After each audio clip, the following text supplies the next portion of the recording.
Boa noite, alunos e alunas. Hoje é a nossa aula de filosofia. Vamos começar corrigindo o questionário da aula anterior, que tratava do surgimento da filosofia. A questão número 1 é: a que nos referimos ao falar do nascimento da filosofia?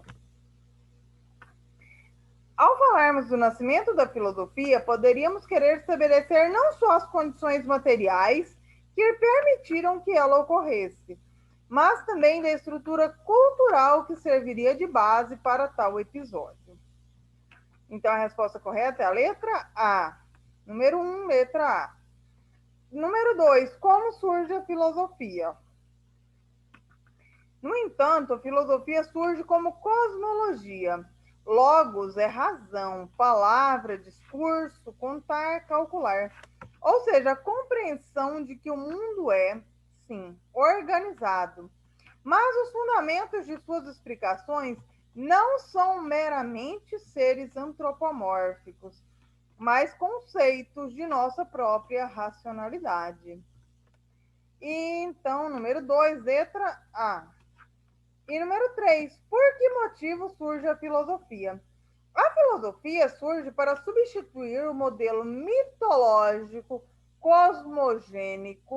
cosmogômico pelo cosmológico racional. Então, número 3, letra A.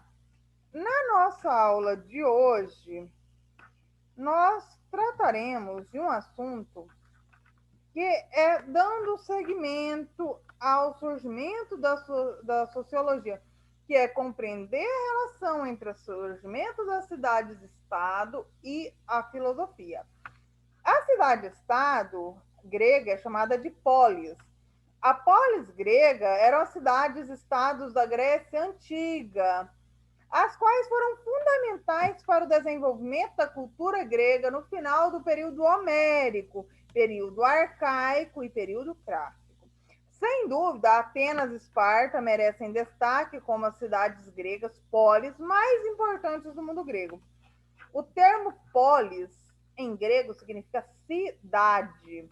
Note que as polis gregas representavam a base do desenvolvimento do conceito de cidade, tal qual conhecemos hoje, com uma organização parecida. O nascimento e desenvolvimento das polis data do século 8 a.C. E elas vão atingir seu apogeu no século 9, entre o século 6 e 5 a.C.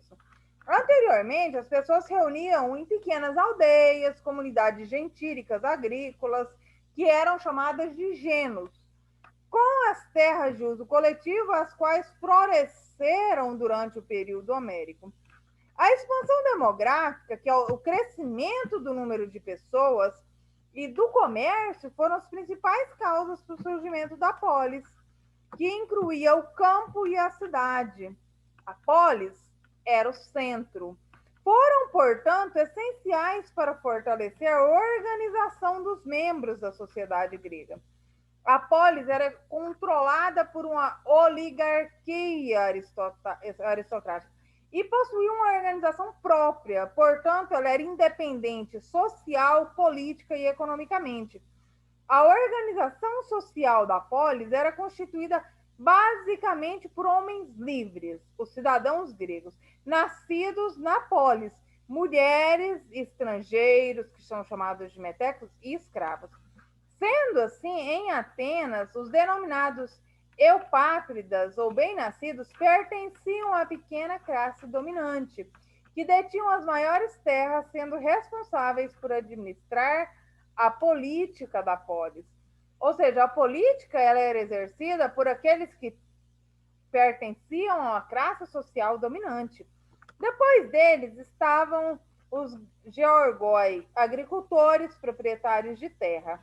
E, por fim, os tetas, ou marginais, os trabalhadores que não detinham nenhum poder sobre as terras e representavam a maior parte da população grega. Já na sociedade de Esparta, ela era dividida em esparciata, que eram os aristocratas soldados, responsáveis pelo desenvolvimento da política na polis, Ou seja, esses esparciartas também eram a elite, a aristocracia. Os denominados periecos representavam os homens livres, que eram comerciantes, agricultores e artesãos. E, por fim, os escravos, que eram chamados de ilotas, que constituíam a maior parte da população espartana.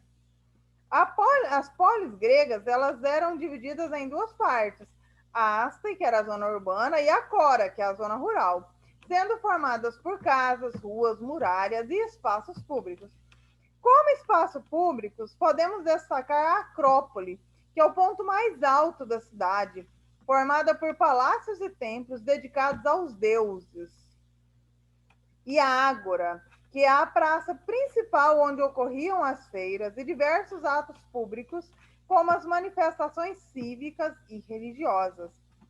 A economia na polis era baseada na agricultura e no comércio, sendo o núcleo urbano autossuficiente. Já a política na polis, ela girava em torno da Assembleia do Povo, um conselho aristocrático e os magistrados, embora em cada local ela representasse características peculiares. Por exemplo, em Atenas, o poder político provinha da eclésia e as assembleias populares, que Espartas eram chamadas de Ápela, formada por espartanos acima de 30 anos, e Jerúsia, composta por 28 anciãos com mais de 60 anos. A polis grega tinha algumas características marcantes. Ela possuía autonomia e detinha poder, era autossuficiente política, social e economicamente, tinha leis e se organizava socialmente de forma própria. Ela propulsionou o surgimento da propriedade privada, como conhecemos hoje, e ela possuía uma complexidade social. A democracia ateniense representou um dos momentos mais emblemáticos da história de Atenas. Ela foi desenvolvida por meio de legisladores e políticos como Drácon e Solon. Ela foi consolidada por volta de 510 a.C., quando um político aristocrata, Crístenes, derrota o tirano Hípias. A sua implementação foi essencial no desenvolvimento da polis grega, que foi espalhada pelas outras cidades gregas. O que a polis grega tem a ver com o surgimento da filosofia? Uma vez que a polis representava um modelo de organização social, política e econômica do mundo grego, ela vai ser essencial para o desenvolvimento da sociedade, bem como do pensamento humano, mediados pelos processos de socialização que ocorriam entre os cidadãos nos locais públicos. Foi a partir dessas teias de relações que a filosofia grega representou uma das importantes vertentes que foram desenvolvidas por filósofos que habitavam a polis. Com o advento da democracia, essas relações sociais elas foram consolidadas pelas reflexões realizadas pelos cidadãos gregos. E essa evolução racional da mente foi a chave para o desenvolvimento da filosofia grega, em detrimento da visão mitológica que dominava a mentalidade grega anteriormente. Vale ressaltar que o que acontece? Como a economia crescia e eles procurando novas atividades econômicas, eles desenvolveram a questão das viagens marítimas. Antes do surgimento das cidades, dessa organização social toda, isso não era possível. Mas a partir do momento em que as cidades estão bem estabelecidas, buscando novas fontes de renda, vai se desenvolver a atividade marítima, as navegações em busca de novas fontes de riquezas, produtos para serem comercializados, esse tipo de coisa. E o que acontece? As pessoas vão descobrir que aquele monte que tinha ali na frente, que era onde era para estar o Zeus, era para morar lá, no Monte Olímpio, todos os outros deuses, na verdade, não tinha deus nenhum lá. Não havia um inferno depois de uma determinada parte do oceano.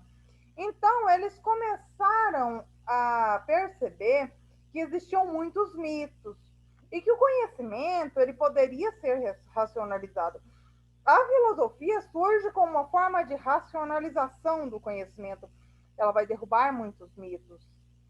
Então, pela aula de hoje é isso. Todos tenham uma boa noite e respondam o quiz na plataforma.